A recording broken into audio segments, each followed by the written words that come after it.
Good evening, guys. I've got discussion C for you. We're discussing caring for a aging parent who won't cooperate. The article is by Annie Lane.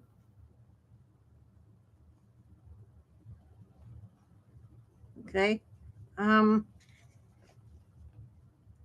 this is from a letter from a middle-aged only child struggling to care for her 74-year-old mother. Here's the main points. Challenges in caregiving for resistant parents. The mother lives alone and insists she's fine despite clear signs of physical, mental, and emotional decline. She has chronic conditions, high blood pressure, diabetes, arthritis, but refuses to take medications or see doctors. She avoids cancer screenings, lab work, and follow-up neurological testing despite signs of early dementia. Resistance to help.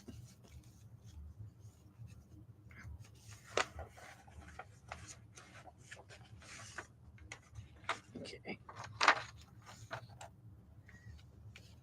The daughter has tried installing safety features, arranging meal deliveries, and offering to accompany her to appointments. The mother consistently rejects help, saying things like, "Don't start," or "I'm not an invalid." Her isolation and worsening mobility raises fears of preventable emergencies. Emotional dilemma. The daughter is torn between respecting her mother's autonomy and preventing avoidable health crisis. She expresses deep concern and exhaustion, unsure how to intervene without overstepping.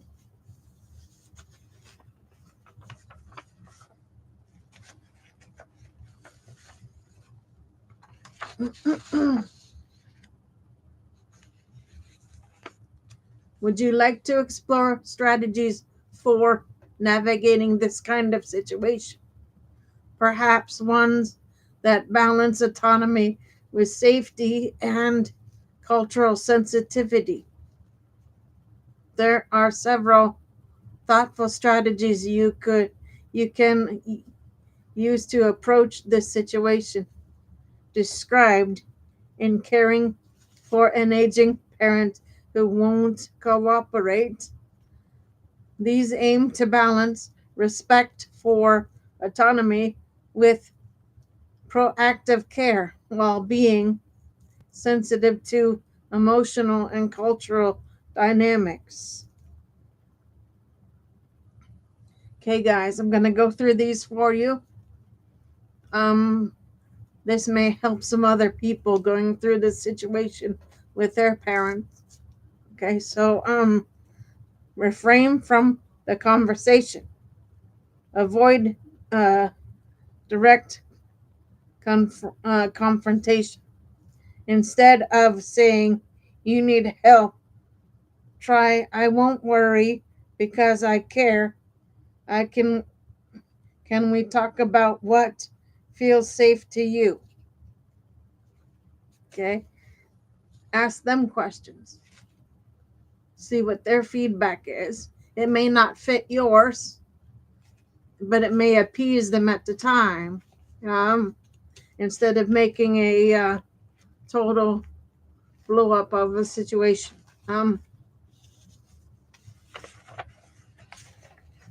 Next page. Use storytelling. Share examples of others who benefited from small changes, e.g., grab bars, medication reminders to normalize support, to prioritize autonomy with guardrails, offer choices, not ultimatums, present options like would you prefer a weekly check in, call, or visit to preserve dignity, co design solutions, invite her to help select safety features or meal services so she feels ownership, not imposed upon. Okay. Basically, guys, what it means is involve your parent as much as you can. Um, because even though they have, let's say, Aunt Sally has early stage dementia, well, they still have good days and bad days. On their good days, involve them in decision making, folks. Because they're still people. Okay. Let me see. Invite her to help select safety features or meal services so she feels ownership, not imposed upon. Okay, 3, engage trusted allies, leverage relationships. Sometimes a peer, pastor, or a longtime friend can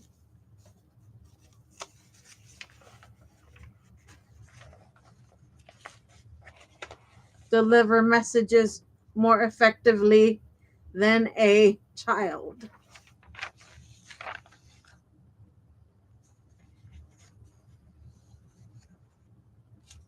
Okay, involve professionals subtly, slowly involve people from outside. Okay, slowly ask for what you can do is slowly ask for like caregiver companies to come in, but do it on a slow, subtle basis.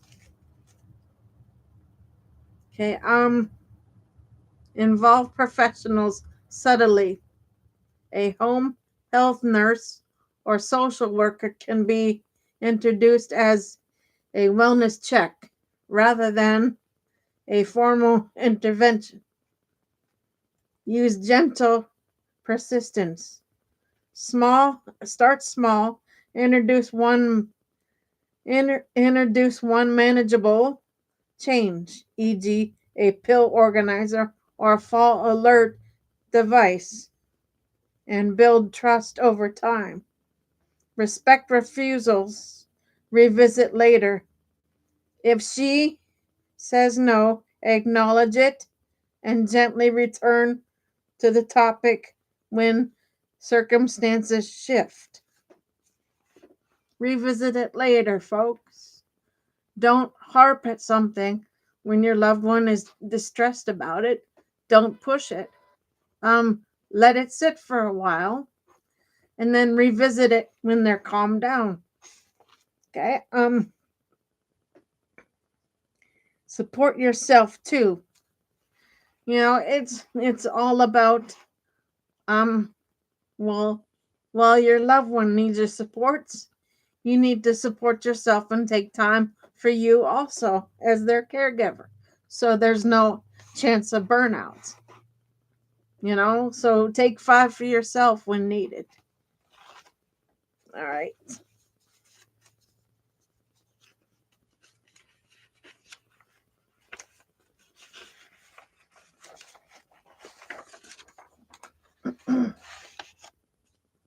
Set boundaries. You can't pour from an empty cup. Seek respite care, counseling, or support groups to manage your own stress. Like I said, when a situation gets stressful, take 5 for yourself, walk away for a few minutes, or maybe 15 minutes to give yourself a breather. People are entitled to breaks when they need them, when caring for people. Okay, document concerns. Keep a log of incidents or refusals to help clarify patterns and may be useful if legal or medical decisions arise. Write incidents down, folks. Okay. Let's see. Next page. Example: reframing safety as empowerment. Context: the daughter wants to install grab bars in the bathroom, but the mother resists, saying, "I'm not an invalid." Approach: I know you're strong and independent. These aren't about weakness. They're about staying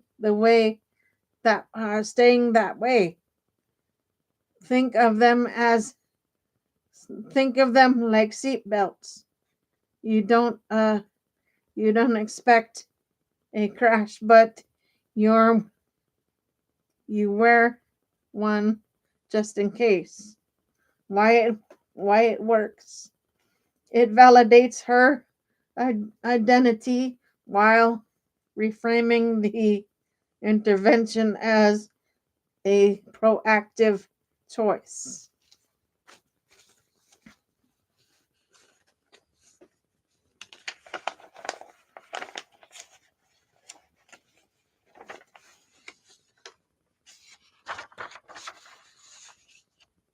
Example 2: introducing help through familiarity. Context: the mother refuses meal deliveries, saying, "I can cook just fine." Approach: I found a service that delivers meals like the one Aunt Clara used to make: meatloaf, chicken pot pie, even peach cobbler. Want to try one together this week? Why it works. It invokes positive memories and frames the service as a treat, not a concession. Okay. Example 3: soft entry for medical follow-up. Context: the mother avoids follow-up dementia testing. Okay.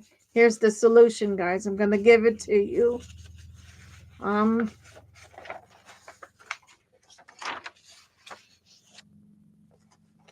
Okay, here's the approach. Dr. Patel said it's just a memory check, like a brain tune-up. No needles, no machines. I'll go with you and we'll grab lunch after. Why it works. It minimizes fear, adds companionship, and offers reward. Okay?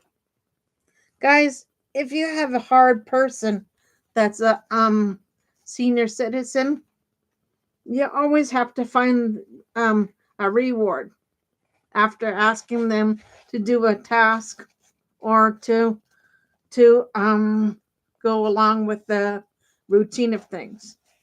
Okay? That always works. Example 4: building routine through connection. Context: the daughter worries about isolation but doesn't want to intrude.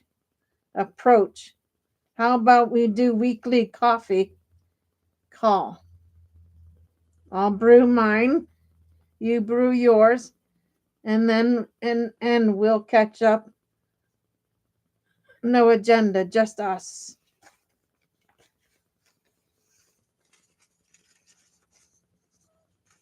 Okay, then here's the other side for y'all. Okay, why it works. It builds connection without pressure and becomes a gateway to deeper conversation.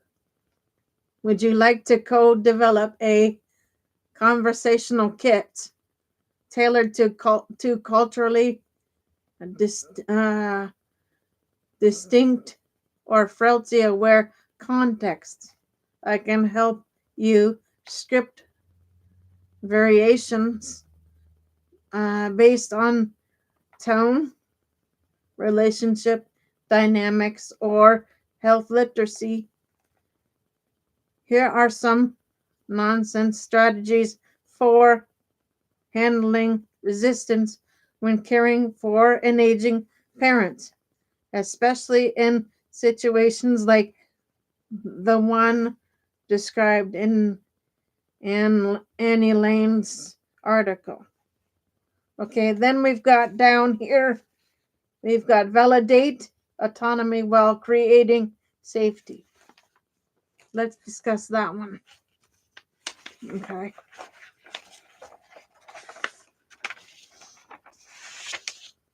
Acknowledge their independence. I know you've always taken care of yourself. I admire that. Frame support as empowerment. Let's make a few changes so you can keep doing things your way safely. Okay. Use motivational interviewing techniques. Ask open-ended questions. What worries you most about seeing the doctor? Reflect and affirm.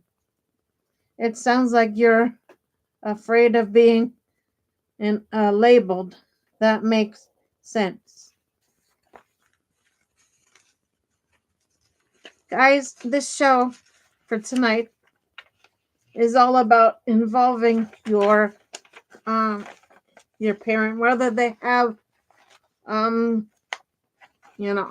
early onset dementia, when they have good or bad days, involve them in care as much as you can. That gives them a sense of purpose still, because sooner or later they're not going to have that option. So when they still have the option, you still want to take advantage of them having that option to help you make decisions. Okay, so the rest of this guide, don't push. Would it help if we just talk to someone first? No comment. Okay, then normalize help through peer examples. Share stories of friends or relatives who benefited from similar support. Use phrases like, lots of people your age are doing this. It's not about being sick. It's about staying strong. Okay, then number 4, time conversation strategically. Avoid discussing sensitive topics during moments of stress or fatigue. Guys, don't stress them out. Make it invitable for them. Make it like a game for them. That works. And like I said, at the end, you have to come up with some sort of reward. Okay. Let's see.